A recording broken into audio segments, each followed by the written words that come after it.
Everyone, welcome to study word classes. So friends, कल की class में हम लोगों ने जो है यहाँ तक कंप्लीट कर लिया था। ये जो क्लास चल रही है ये हिंदी पैडागोजी की है, ये आप लोग ध्यान रखिएगा। ये पेपर 1 एंड पेपर 2 दोनों में आपके हेल्प करेगा। तो चाहे आपने पेपर 1 एग्ज़ाम देने वाले हो, चाहे आप पेपर 2 एग्ज़ाम देने वाले हो, या फिर आपने चाहे लैंग्वेज फर्स्ट ले रखी हो या फिर आपने चाहे लैंग्वेज सेकंड ले रखी हो, ये सभी में हेल्प करेगा। तो आई होप आपने कल की क्लास को ज्वाइन किया होगा। कल हम लोगों ने जो है कंटेंट जो है डिस्कस किया था कि कौन-कौन से टॉपिक आपको पढ़ने हैं, साथ ही लैंग्वेज किसको कहा जाता है यानी भाषा जो है क्या है, इसको भी हम लोगों ने समझा हुआ था। तो कल की क्लास को आप लोग ज्वाइन कर लीजिएगा, प्लेलिस्ट बनाई हुई है, सारी क्लासेस आपको मिल जाएँगी। ये क्लास आपको डेली 3 बजे मिल रही है, जहाँ पर हम लोग पेपर 1 एंड पेपर 2 दोनों के लिए तैयारी कर रहे हैं, तो आप लोग जुड़ सकते हो। शाम को 5 बजे भी आपको क्लास मिलती है, जहाँ पर हम लोग जो है पेपर 2 के लिए सोशल साइंस डिस्कस करते हैं, तो वो भी क्लास आप लोग जो है ज्वाइन कर लीजिएगा पेपर 2 के लिए। तो चलिए फिर आज की क्लास को कंटिन्यू करते हैं। आज हम लोग भाषा अर्जन और जो है भाषा अधिगम डिस्कस करेंगे। दोनों में अंतर क्या है और साथ ही जो है आप कैसे समझ पाएँगे कि ये भाषा अर्जन है या फिर ये भाषा अधिगम है। क्योंकि क्वेश्चन जो है पूछता है, फिर उसमें जो है कहता है कि ऑप्शन के थ्रू पूछता है कि ये भाषा अधिगम है या फिर भाषा अर्जन है। तो अगर आपके कॉन्सेप्ट क्लियर होंगे तभी जाके आप वहाँ पर चूज़ कर पाओगे कि ये भाषा अधिगम है या फिर भाषा अर्जन है, ठीक है? तो चलिए फिर आज की क्लास को कंटिन्यू करते हैं। भाषा अर्जन, आज का पहला पॉइंट है कि भाषा अर्जन जो होता है वो क्या है? तो मनुष्य में जन्मजात क्षमता होती है भाषा को अर्जित करने की, और जो है जिसका प्रयोग करके मनुष्य वार्तालाप करना व जो है भाषा का सहज रूप से प्रयोग करना सीख जाता है बिना किसी विशेष प्रयास के। इसी को भाषा अर्जन कहते हैं। यानी कि भाषा अर्जन जो होता है वो क्या है, मनुष्य में एक जन्मजात क्षमता होती है। यानी कि हर एक व्यक्ति में ये जन्मजात क्षमता पाई जाती है कि वो लैंग्वेज को सीख सके, वो लैंग्वेज को एक्वायर कर सके। ठीक है, पार्टिकुलर इसके लिए आपको कहीं जाना नहीं पड़ा होगा। आपने अपने घर में ही रहकर जन्म के बाद आप धीरे-धीरे जो है चीज़ें सुनने लगे, समझने लगे, ठीक है? और फिर धीरे-धीरे आपने बोलना सीखा, फिर धीरे-धीरे जो है आप हर एक चीज़ को समझने लगे। तो हर व्यक्ति में क्या है, एक जन्मजात क्षमता होती है। और जो भाषा अर्जन होता है, इसको हम अपने एनवायरनमेंट से यानी कि अपने आस-पास के माहौल से नॉर्मल तरीके से बिना किसी प्रयास के सीख जाते हैं और उसका हम प्रयोग करने लगते हैं अपने दैनिक जीवन में। ये हो जाता है भाषा अर्जन। जैसे कि मान के चलिए आप किसी दूसरे स्टेट में हो, सपोज दैट जैसे आप बिहार के हो, आप बिहार में रहते हो, बट क्या हुआ, आपके पेरेंट्स की जॉब लग गई यूपी में, या फिर जो है आपके पेरेंट्स की जो है जॉब लग गई झारखंड में, ठीक है? तो क्या हुआ, आप वहाँ पर जाकर रहने लगे। अब जब आप वहाँ पर जाकर रहने लगे, तो धीरे-धीरे जो आप बिहार की लैंग्वेज बोलते थे, फिर वो क्या हुआ, धीरे-धीरे आप वहाँ जो झारखंड में आप जब रहने लगोगे, तो धीरे-धीरे आपके में जो है झारखंड की जो लैंग्वेज होगी, वो आपके अंदर आ जाएगी। आप उस लैंग्वेज में बोलना स्टार्ट कर दोगे। तो ये क्या किया आपने, भाषा को अर्जन कर लिया, ठीक है? लेकिन आप बिहार में ही रहते हो और आपने झारखंड की लैंग्वेज को एक्वायर कर लिया बिहार में रहते हुए ही, तो वो हो जाएगा भाषा अधिगम। अब उसके लिए क्या है, आपको जो है आप यूट्यूब की हेल्प लोगे, कोई वीडियोस देखोगे, कोई बुक पढ़ोगे, तब जाके आप झारखंड की लैंग्वेज को एक्वायर मतलब सीख पाओगे। लेकिन आप वहीं पर जाकर रहने लगे, धीरे-धीरे आपने वहाँ के माहौल को समझा, वहाँ के लोगों से इंटरेक्ट होना स्टार्ट किया, फिर आप वहाँ की लैंग्वेज को बोलने लगे। तो ये हो जाएगा भाषा अर्जन, ठीक है? यानी कि सिंपल सी एक लाइन में अगर देखा जाए, तो भाषा अर्जन हम नॉर्मल तरीके से बिना किसी प्रयास के अपने एनवायरनमेंट से सीखते हैं, यानी कि जो है बोलना सीखते हैं, वो हो जाता है हमारा भाषा अर्जन। क्योंकि उसके लिए आपको पार्टिकुलर किसी टाइम की ज़रूरत नहीं है, ठीक है? ये नहीं है कि अब हम जो है लैंग्वेज को सीखने जा रहे हैं या फिर हम लैंग्वेज को एक्वायर करने जा रहे हैं। आप खेल रहे हो, कुछ ना कुछ सीख रहे हो। आप जो है घर में 4 लोग बैठ के बातें कर रहे हैं, आप दूर बैठे हुए हो तब भी आप सुन रहे हो, समझ रहे हो जो है चीज़ों को। आप मार्केट जा रहे हो तो भी आप जो है लैंग्वेज को सीख रहे हो। आप स्कूल जा रहे हो तो भी आप सीख रहे हो। रास्ते में जाते हुए। आप अपने घर के आस-पास मोहल्ले में भी अगर खेल रहे हो बाहर, तब भी वहाँ से कुछ न कुछ लैंग्वेज को आप एक्वायर कर रहे हो। तो नॉर्मल सी बात है कि भाषा अर्जन क्या होता है, एक सहज रूप से हम बिना किसी प्रयास के सीख जाते हैं, वो हमारा हो जाता है भाषा अर्जन, ठीक है? ये हो जाता है स्वाभाविक प्रक्रिया, यानी इसके लिए आपको कोई जो है पर्टिकुलर टाइम नहीं देना होता है कि हम जो है इस लैंग्वेज को सीखने जा रहे हैं। ये एक स्वाभाविक प्रक्रिया होती है, नेचुरल होता है। वातावरण का प्रभाव, इन्वायरमेंट का इस पर ज़्यादा रोल होता है, क्योंकि जिस इन्वायरमेंट में आप होगे आप उसी प्रकार की लैंग्वेज को सीखोगे। एक छोटा बच्चा है, अगर आपने उसको अच्छे इन्वायरमेंट में रखा है जहाँ पर लोग बहुत अच्छे से बात करते हैं, हर एक चीज़ को बहुत अच्छे से समझते हैं, सम्मान करते हैं, तो बच्चा उसी प्रकार से बोलेगा और उसी प्रकार से आपको जो है देखने को मिलेगा कि बच्चा उसी तरीके से व्यवहार कर रहा है। लेकिन अगर जो है आपने उसी बच्चे को एक ऐसे इन्वायरमेंट में रख दिया है जहाँ पर ना तो लोग अच्छे से बात करते हैं, ना ही एक दूसरे का सम्मान करते हैं, तो बच्चा भी वैसे ही बोलेगा, वैसे ही अपशब्द का प्रयोग करेगा और उसकी बातचीत में और उसके तरीके में वही जो है सब कुछ झलक रहा होगा। तो इन्वायरमेंट यानी वातावरण का काफ़ी प्रभाव होता है भाषा अर्जन में, ये ध्यान रखिएगा। ये क्या है, एक सहज प्रक्रिया है, यानी नॉर्मल है। इसके लिए आपको कोई ये नहीं, आप पे प्रेशर नहीं होता है कि हमको ये सीखना है। आप नॉर्मल तरीके से सहज रूप से खेल खेल के माध्यम से भी सीख जाते हो। अचेतन या जो है अवचेतन प्रक्रिया है, यानी इसके लिए आपको सचेत रहने की ज़रूरत नहीं है कि हाँ मम्मी बैठी हैं या फिर फैमिली बैठी हुई है तो यहाँ पर हमको ये भाषा सीखनी है, ऐसा नहीं है। आप वो लोग बात कर रहे हैं, आप वहाँ पर कुछ खेल रहे हो, कुछ बना रहे हो, तो भी आप सुन रहे हो, आप चीज़ों को समझ रहे हो, आप सीख रहे हो। अर्जन का संबंध मातृभाषा से ज़्यादा है। देखिए अर्जन में क्या होता है, मातृभाषा आता है और भाषा अधिगम में जो है कोई भी लैंग्वेज आ जाती है। क्योंकि भाषा अर्जन क्या होता है, आप अपने घर से स्टार्ट करते हो, ठीक है? हर एक चीज़ को आप जो है अर्जित कर रहे होते हो, तो मातृभाषा का जो है संबंध किससे होता है, भाषा अर्जन से होता है। ये ध्यान रखिएगा, कभी-कभी डायरेक्ट क्वेश्चन पूछता है कि भाषा जो है मातृभाषा का संबंध किससे होता है? तो भाषा अर्जन से होता है, ठीक है? ये ध्यान रखना। देखिए सीटेट कैसे भी क्वेश्चन घुमाकर पूछ सकता है। अगर आपका कॉन्सेप्ट क्लियर होगा तो आप चीज़ों को अच्छे से कर पाओगे। बाकी जो है या जो है अर्जन एक अनौपचारिक प्रक्रिया है, ये भी ध्यान रखिएगा, क्योंकि इसके लिए जो है आप कोई समय के पाबंद नहीं हो। आप सुबह उठे हो तब भी कुछ ना कुछ सीख रहे हो, आप शाम हो चुकी है, रात के 10 बज चुके हैं, तब भी आप कुछ ना कुछ घर में बोल रहे हैं, लोग कुछ कर रहे हैं, आप सीख रहे हो, आप सुन रहे हो, आप समझ रहे हो। तो ये क्या है, एक जो है अनौपचारिक प्रक्रिया है, ये भी ध्यान रखिएगा। ये हो जाता है आपका भाषा अर्जन। अब भाषा अर्जन किस वजह से होता है, ये भी इम्पोर्टेंट है, इससे आपका डाउट क्लियर हो जाएगा। तो हमारे अंदर आंतरिक क्षमता है कि हम भाषा को स्वाभाविक रूप से अर्जित कर लें अपने पर्यावरण से, यानी हर एक व्यक्ति में एक जो है एक सहज, ये एक स्वाभाविक क्षमता होती है, एक आंतरिक क्षमता होती है कि वो अपने इन्वायरमेंट से स्वाभाविक रूप से जो है लैंग्वेज को अर्जित कर ले, ठीक है? ये जो है आपका जो है नॉम चॉम्स्की भी कहते हैं कि जो है हर एक व्यक्ति में जन्मजात क्षमता होती है लैंग्वेज को एक्वायर करने की, ठीक है? तो ये भी ध्यान रखिएगा। जैसे जो है जब से बच्चा पैदा होता है तब से परिवार वाले उससे बातें करते हैं, जैसे बच्चे को भाषा आती है, यानी कि जब बच्चा फैमिली में आता है तो फैमिली के जो मेंबर होते हैं वो सभी उससे बातचीत करना स्टार्ट करते हैं। वो धीरे धीरे चीज़ें सुनना स्टार्ट करता है बच्चा और फिर धीरे धीरे बोलना शुरू कर देता है। ऐसे ही उस लैंग्वेज को एक्वायर कर लेता है। किंतु बच्चा ऐसे ही भाषा अर्जित करता है पर्यावरण से सुनकर, देखकर और बोलकर।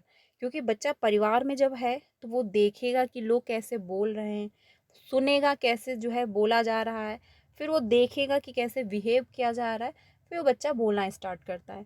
तो फैमिली का भी जो है काफ़ी ज़्यादा जो है प्रभाव पड़ता है बच्चे के डेवलपमेंट पे।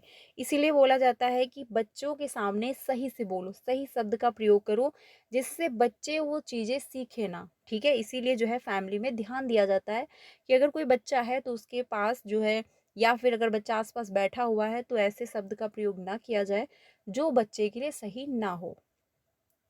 अब अगर बात की जाए तो मातृभाषा क्या है, इसको हम लोग समझते हैं। आई होप आप लोगों ने भाषा अर्जन को समझ लिया होगा। कोई भी डाउट हो तो कमेंट में ज़रूर पूछ लीजिएगा। अब अगर बात की जाए भाम जो है मातृभाषा क्या है, इसको हम लोग समझते हैं, यानी मदर टंग जो है इसको क्या कहा जाता है। तो किसी भी व्यक्ति के लिए भाषा का पहला रूप, अतः बच्चे के घर में बोली जाने वाली भाषा मातृभाषा कहलाती है। यानी कि बच्चे के जो घर में बोली जाती है उसी को कहते हैं, जो लैंग्वेज बोली जा रही है उसी को कहा जाता है मातृभाषा। क्योंकि बच्चा जन्म के बाद तुरंत अपनी फैमिली के संपर्क में आता है, और फैमिली में जो भी लैंग्वेज का हम प्रयोग कर रहे होंगे बच्चा वही सीखेगा। क्योंकि बच्चा जो शब्द सबसे पहले सुनेगा वही वो जो है समझना सुनना सीखेगा। तो इस वजह से जो घर की लैंग्वेज होती है उसी को हम कहते हैं मातृभाषा। ठीक है, ये ध्यान रखिएगा। भाषा अर्जन एक ऐसी प्रक्रिया जो बिल्कुल स्वाभाविक है। सामान्यतः बच्चा मातृभाषा का अर्जन परिवार से ही कर लेता है। स्कूल आने से पहले ही वे जो है मातृभाषा में अपनी बात कहने व समझने में सक्षम होते हैं। ये बात बिल्कुल सही है। क्योंकि बच्चा जब स्कूल आता है तो वो आज की डेट में अगर हम प्राइवेट स्कूल की बात करें तो बच्चा 3 साल में स्कूल जाना स्टार्ट कर देता है। बट अगर हम गवर्नमेंट की स्कूल की बात करें तो उसमें 6 साल में बच्चा स्कूल जाता है। ठीक है, तो 3 साल का जो बच्चा होता है या फिर जो 6 साल का बच्चा है वो तो पूरी तरीके से हर एक चीज़ को समझ लेगा, और जो है बता भी देगा कि यस मेरा क्या नाम है, पिताजी का क्या नाम है, मम्मी का क्या नाम है, हम कहाँ से आते हैं, वो सारी डिटेल दे देगा।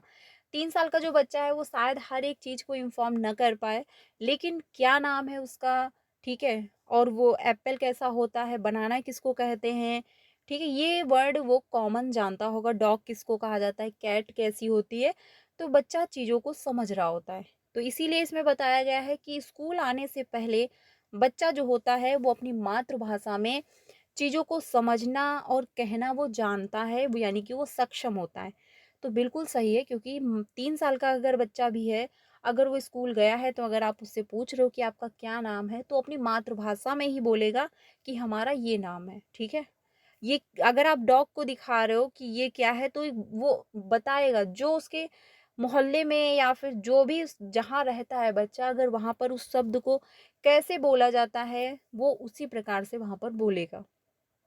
तो बच्चे में जो है अपने आप को अभिव्यक्त करने की जो है क्षमता होती है, वो चीज़ों को समझ रहा होता है, अपनी मातृभाषा में समझने की और कहने में सक्षम होता है। ठीक है, तो ये भी ध्यान रखिएगा।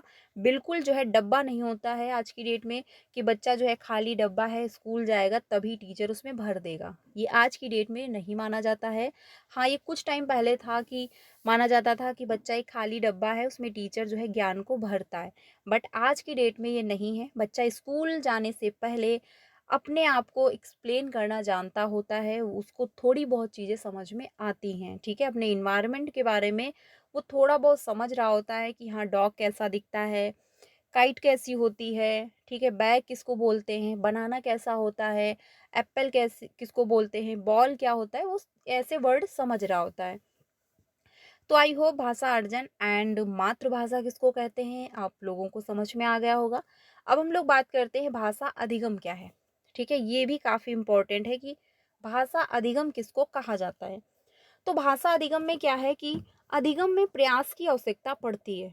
यानी कि इसके लिए आपको प्रयास करना होगा, इसके लिए आपको मेहनत करनी होती है। जैसे कि मान के चलिए आपको जो है आपकी मातृभाषा हिंदी है, ठीक है, अब आपको सीखना जो है इंग्लिश है, तो उसके लिए आपको क्या करना होगा, उसके लिए आपको किसी टीचर की ज़रूरत पड़ेगी।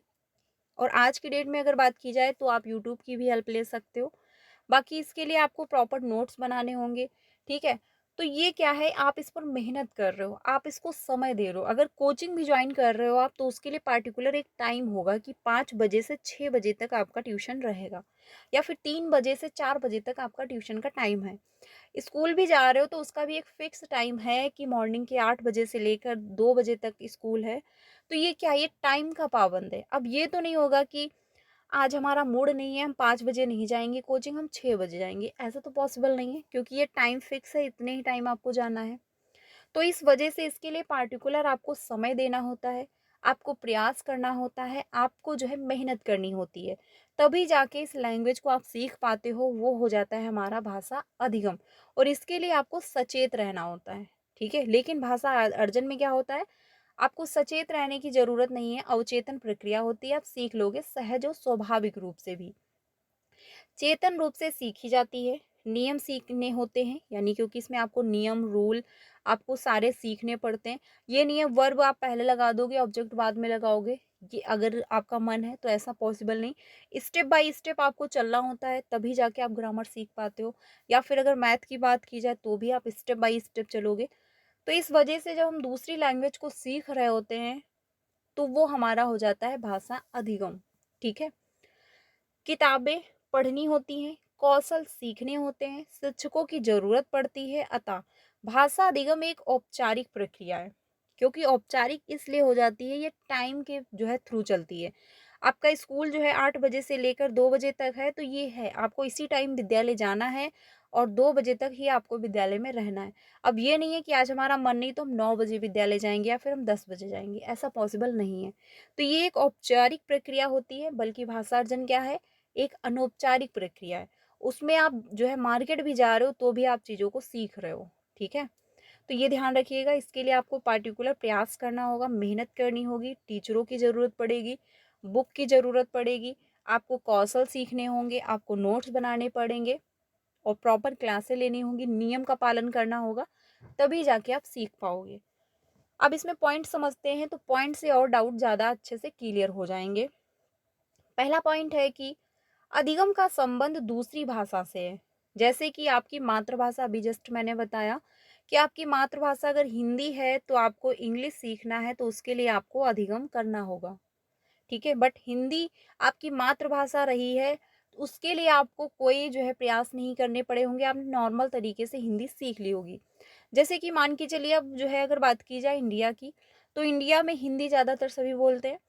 हिंदी बोलने के लिए पार्टिकुलर आपको कोई किसी कोचिंग की या फिर किसी टीचर की ज़रूरत नहीं पड़ी होगी। आपने अपने इन्वायरमेंट में या फिर अपने घर के आसपास जो भी लैंग्वेज बोली जाती है, आप नॉर्मल तरीके से सीख गए होगे। लेकिन अगर आपको इंग्लिश बोलने को कह दिया जाए तो उसके लिए प्रॉब्लम होगी। उसके लिए आप टीचर ढूँढोगे, हेल्प लोगे, सीखोगे, समझोगे, कैसे बोला जाता है, कैसे वर्ड का हमको प्रयोग करना है। तो इसको आप टाइम दे रहे हो, आप उस पर प्रयास कर रहे हो, मेहनत कर रहे हो, ठीक है? तो ये हमारा अधिगम हो जाएगा। यह एक चेतन प्रक्रिया है, यानी आपको सचेत रहना होगा, आपको चेतन में यानी कि आपको मनन भी करना होगा। ये नहीं है कि आपने कुछ भी पढ़ लिया है और बस वही जो है लर्न हो जाएगा, ऐसा नहीं। उसके लिए आपको चेतन करना पड़ेगा, प्रयास पूर्ण जो है रहना पड़ेगा, यानी कि आपको प्रयास करने होंगे तभी जाके आप चीज़ें सीख पाओगे। औपचारिक माहौल चाहिए। इसका एक औपचारिक माहौल का मतलब हुआ कि जैसे एक टाइम का पाबंद है, जैसे 5 बजे से 6 बजे का आपका ट्यूशन है, आपका 8 बजे से लेकर 2 बजे तक का टाइमिंग विद्यालय है, ठीक है? इतने बजे तक आपको स्कूल में रहना है, आपका टाइमिंग है। तो ये एक औपचारिक प्रक्रिया होता है। स्कनर के अनुसार भाषा अनुकरण पुनर्बलन से सीखी जाती है। यानी कि स्कनर का ये मानना है कि जो भाषा होती है वो हम अनुकरण से सीखते हैं, तो ये बात बिल्कुल सही है। अगर आपने देखा होगा कि घर में अगर छोटा बच्चा है, अगर वो डोरेमोन देख रहा है तो डोरेमोन में जैसे बोलते हैं बच्चा वैसे ही बोलने का प्रयास करता है, वैसा ही वो बोलता है। घर में आपने देखा होगा, अगर कोई भी कुछ भी बोल रहा है तो बच्चा देखेगा, सुनेगा, समझेगा और फिर वैसे ही रिपीट करेगा, ठीक है? यानी बच्चा क्या है, अनुकरण करके सीख रहा होता है, कॉपी कर रहा होता है। बाकी पुनर्बलन की अगर बात की जाए, जैसे कि मान के चलिए अगर बच्चे ने कोई एक वर्ड बोला, जैसे कि बच्चे ने पापा बोला, अब बच्चे ने बहुत अच्छे से बोला, फिर पापा ने क्या कहा कि अरे बेटा बहुत अच्छा, गुड, तुमने बहुत अच्छे से बोला है, और बेहतर बोलोगे, प्रयास करो। इसमें क्या हुआ, बच्चे को एक जो है उत्साह मिलेगी, उसको अच्छा फील होगा कि आज मैंने ये वर्ड बोला है तो जो है पापा मेरी तारीफ कर रहे हैं, अगर हम और बेहतर करेंगे तो मेरी और तारीफ करेंगे। तो ये पुनर्बलन से भी सीखी जाती है लैंग्वेज, ये भी बात बिल्कुल सही है, ठीक है? ये स्कनर मानते हैं। वाइगोस्की क्या मानते हैं? वाइगोस्की के अनुसार भाषा सामाजिक क्रिया द्वारा सीखी जाती है। यानी वाइगोस्की का कहना ये है कि जो भाषा है वो समाज के द्वारा सीखी जाती है, यानी समाज में हम रहते हैं और समाज के द्वारा जो है हम भाषा को सीखते हैं, क्योंकि समाज में बच्चा अगर इंटरेक्ट नहीं हुआ है तो वो लैंग्वेज को नहीं सीख पाएगा। एक छोटा बच्चा है, आप उसको जंगल में छोड़ के आ जाइए, वो जंगल की लैंग्वेज बोलेगा जैसे वहाँ पे जानवर बोलते होंगे। एक छोटा बच्चा है, अगर आपने उसको अच्छे एनवायरनमेंट में रख दिया है तो बच्चा वैसे ही बोलेगा, उसमें सभ्यता होगी, उसमें बात करने का एक तरीका अच्छा सा होगा। यानी कि समाज का बहुत प्रभाव पड़ता है। अगर बच्चा आपने देखा होगा कुछ ऐसे बच्चे होते हैं जो ज़्यादातर समाज में इंटरेक्ट नहीं होते, वो शांति से अपने ही रूम में रहते हैं, तो उनका बातचीत करने का तरीका इतना बेहतर नहीं होता है। लेकिन जो बच्चा परिवार में, बड़े परिवार में पला बड़ा है या फिर ज़्यादातर लोगों से कनेक्ट हो रहा है, ज़्यादा लोगों से बातचीत करता है, तो उसका बोलने का जो स्पीड होता है वो काफ़ी हाई होता है। इसीलिए कहते हैं बच्चे को, ज़्यादा बड़ी फैमिली में अगर बच्चा पल रहा है, बड़ा हो रहा है, तो उसकी जो शब्द भंडार है वो ज़्यादा बेहतर होगा, ज़्यादा बड़ा होगा। ठीक है? तो ये जो है वाइगोस्की कहते हैं कि सामाजिक क्रिया है, यानी समाज में बच्चा इंटरेक्ट होके सीखता है। बिल्कुल सही बात है। हम लोगों से मिलते हैं, लोगों से बातचीत करते हैं, उसके पॉइंट ऑफ व्यू को समझते हैं, अपने विचार अभिव्यक्त करते हैं, सामने वाले के विचार को सुनते हैं।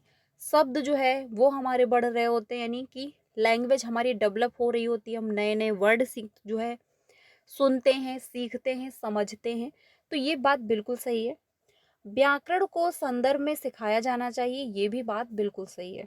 देखिए जो व्याकरण है, अगर आप मान के चलिए जैसे आपकी मातृभाषा हिंदी है, अब आपको इंग्लिश सीखनी है, अब इंग्लिश टू इंग्लिश तो आप नहीं सीख पाओगे, क्योंकि आपकी मातृभाषा तो हिंदी रही है। तो इसके लिए क्या है, संदर्भ में सिखाना, यानी कि पहले आप हिंदी का प्रयोग करोगे।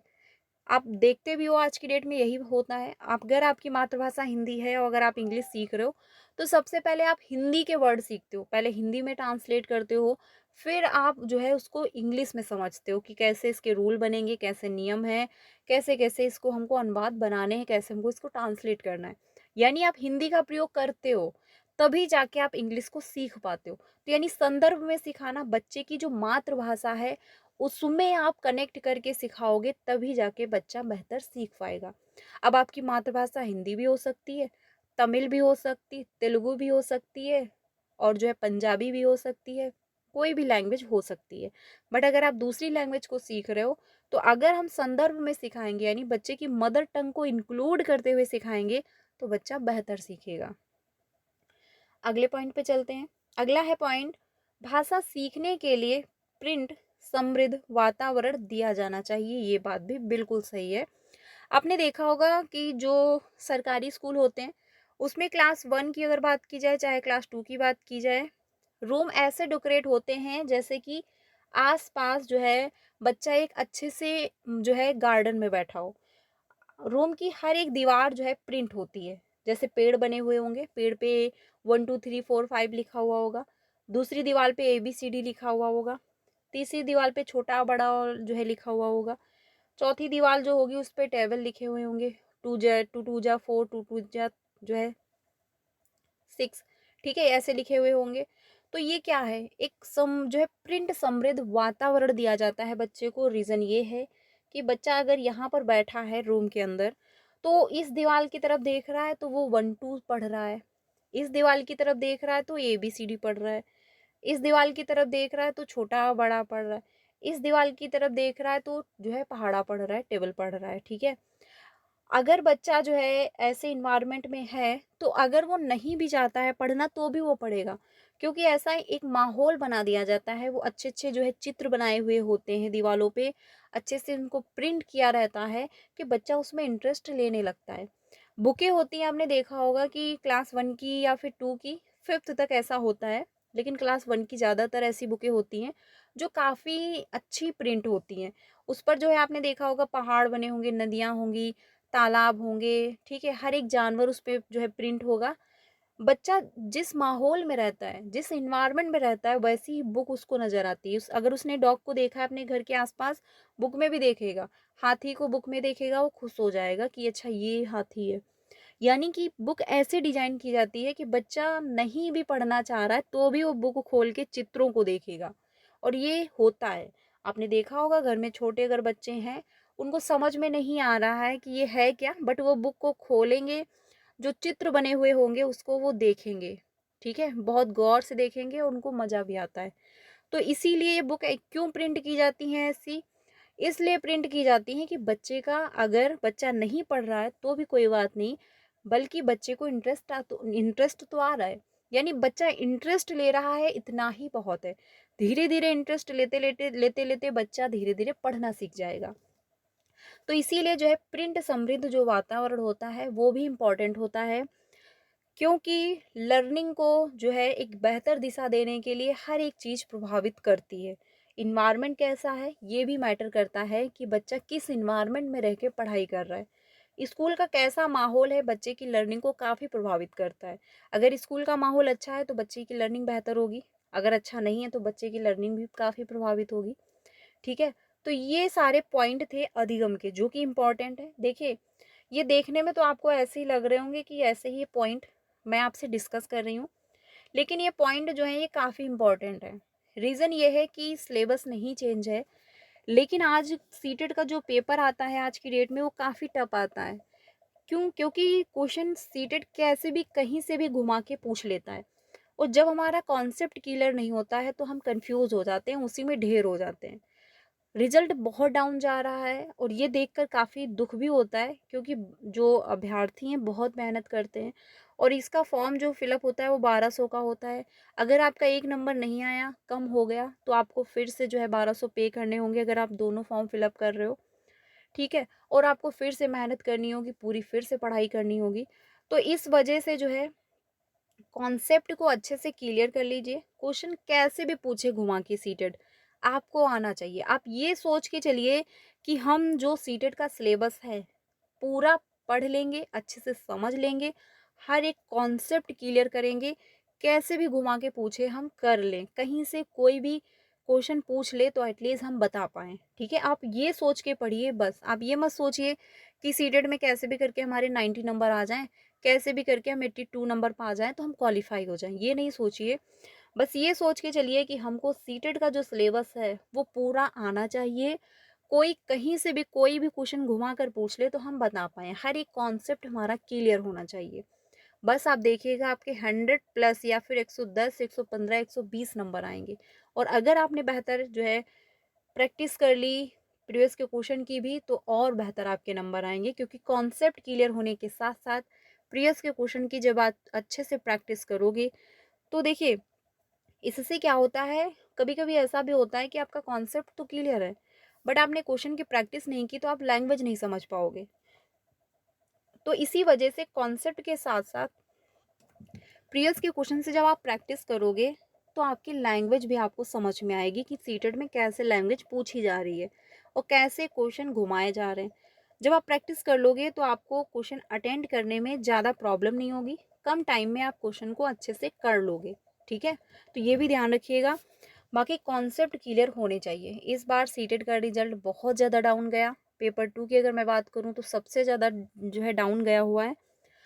और जो है अगर बात की जाए तो जितने अभ्यर्थी फॉर्म अप्लाई करते हैं ये सारे अभ्यर्थी पढ़ते हैं, बहुत मेहनत करते हैं, किसी की ऑफलाइन कोचिंग ज्वाइन करते हैं, ऑनलाइन भी कोचिंग ज्वाइन करते हैं, किसी के बहुत सारे टीचर हैं जिनकी नोट्स खरीदते हैं, बट उसके बावजूद जो है क्लियर नहीं हो पा रहा है।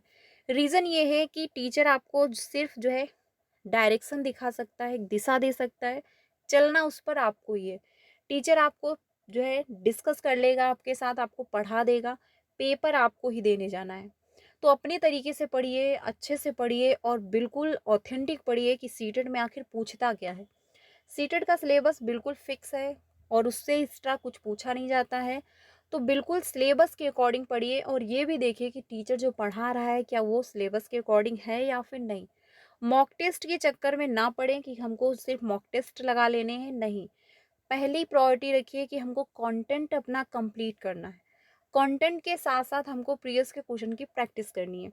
2 काम आप बाँध लीजिए कि हमको ये करने हैं, बस आपका सीटेट क्वालीफाई होगा, कोई दिक्कत नहीं होगी। ठीक है? अब अगर बात की जाए भाषा अर्जन एंड भाषा अधिगम की, तो भाषा अर्जन आई होप आपको समझ में आ गया होगा। यानी भाषा अर्जन जो होता है इसको हम स्वाभाविक रूप से अपने एनवायरनमेंट से एक सहज रूप से सीख लेते हैं, यानी एक जो है एक स्वाभाविक प्रक्रिया है। इसके लिए आपको कोई प्रैक्टिस करने की या फिर कोई प्रयास करने की ज़रूरत नहीं है। ठीक है? हम नॉर्मल तरीके से अपने एनवायरनमेंट से सहज रूप से सीख लेते हैं। वहीं पे जो भाषा अधिगम होता है इसके लिए हमको प्रयास करना होता है, इसके लिए हमको किताबें लेनी होती हैं, पढ़ाई करनी पड़ती है, कौशलों को समझना होता है, ठीक है? तब जाके हम सीख पाते हैं और यह क्या है जो है औपचारिक प्रक्रिया है। अगर अब बात की जाए मातृभाषा क्या है, तो मातृभाषा जो हम अपने घर की भाषा बोलते हैं, यानी घर में बोली जाने वाली भाषा ही हमारी मातृभाषा कहलाती है, ये आप ध्यान रखिएगा। तो ये जो टॉपिक आज हम लोगों ने डिस्कस किए हैं बहुत इम्पॉर्टेंट हैं। कोई कोई भी डाउट हो तो कमेंट में ज़रूर पूछ लीजिएगा। बाकी अच्छे से इसको जो है कंप्लीट कर लीजिएगा। एक बार अगर नहीं समझ में आया तो फिर से वीडियो को जो है देख लीजिएगा, आपके सारे डाउट क्लियर हो जाएंगे। क्योंकि ये आज के जो टॉपिक थे ये बहुत इंपॉर्टेंट है, यहाँ से क्वेश्चन पूछा ही जाता है। जैसे मातृभाषा हो गया, हमेशा क्वेश्चन आता है, चाहे सीडीपी हो चाहे हिंदी पेडागोजी हो, दोनों में पूछता है। भाषा अर्जन भाषा अधिगम हिंदी पेडागोजी में 100% आता है। तो यहाँ से भी आपके 2 से 3 नंबर पक्के हो जाएंगे बस इसी एक वीडियो से। ठीक है, यकीन नहीं होता है तो प्रीवियस के क्वेश्चन उठाकर देख लीजिए, हमेशा क्वेश्चन पूछा गया है। कैसे भी क्वेश्चन घुमा कर दे देगा और उसमें पूछेगा ये भाषा अधिगम है या फिर भाषा जो है अर्जन है, और 2 ऑप्शन उसमें ऐड हुए होंगे। ठीक है, तो आपको समझना होगा कि ये भाषा अधिगम है या फिर इसको भाषा अर्जन कहते हैं। तो इस वजह से जो है अच्छे से समझ लीजिएगा, और ये सारे पॉइंट जो हैं इनको भी अच्छे से समझिएगा, क्योंकि क्वेश्चन कैसे भी घुमाकर पूछ सकता है। भाषा सीखने के लिए प्रिंट समृद्ध वातावरण ये इंपॉर्टेंट है लाइन, क्योंकि यहाँ से क्वेश्चन पूछा हुआ है। ठीक है, तो आई होप आपको आज की क्लास अच्छी लगी होगी। अच्छी लगी हो तो कमेंट में ज़रूर बताइएगा। बाकी डेली 3 बजे आपको ये क्लास मिल रही है, तो डेली ज्वाइन करें, जहाँ पर हम लोग जो है पेपर 1 एंड पेपर 2 दोनों की तैयारी कर रहे हैं। प्लेलिस्ट बनी हुई है, सारी आपको क्लासेस मिल जाएंगी, तो डेली 3 बजे की क्लास में ज्वाइन हो। बाकी क्लास कैसी लगी ज़रूर बताइएगा। कल की क्लास में हम लोग भाषा अर्जन व जो है भाषा अधिगम में क्या अंतर है ये हम लोग डिस्कस करेंगे। देखिए अभी हमारे पास टाइम है, आराम से सिलेबस ले चलेंगे कि क्योंकि चीज़ें समझ में आनी चाहिए। ये ज़रूरी नहीं है कि आपने कितना पढ़ लिया है, ये ज़रूरी है कि आपके दिमाग में कितनी चीज़ें बैठ रही हैं। तो थोड़ा पढ़िए, पर जितना पढ़े हर एक कॉन्सेप्ट क्लियर होता चले तो ज़्यादा सही है। दोबारा से आपको रिपीट ना करना पड़े, बस आपको प्रैक्टिस के लिए या फिर दोबारा रिवीजन के लिए बस एक बार देखना पड़े, इतना काफ़ी है। ठीक है, तो कल हम लोग जो है ये सारे टॉपिक डिस्कस करेंगे। आज के लिए इतना ही रखते हैं, कल की क्लास भी बहुत इंपॉर्टेंट होने वाली है। तो आज के लिए इतना ही, मिलते हैं नेक्स्ट वीडियो में। डेली 3 बजे ज्वाइन हो, और साथ ही 5 बजे भी, 5 बजे पेपर 2 के लिए क्लास हो रही है। बाकी मैं वीडियो डिटेल में बनाऊंगी कि सीटेट की तैयारी कैसे करें, वो आपको बहुत हेल्प करेगा। बाकी मैंने बनाया हुआ है, आप ज्वाइन कर सकते हो, उससे भी आपको बहुत ज़्यादा अनुभव मिलेगा। लेकिन जो है मैं एक और वीडियो बनाऊंगी, उसको देखिएगा, उसमें आपको बहुत मदद मिलेगी कैसे आपको सीटेट को फर्स्ट टाइम में क्वालिफाई करना है। तो आज के लिए इतना ही, मिलते हैं नेक्स्ट वीडियो में। Thank you.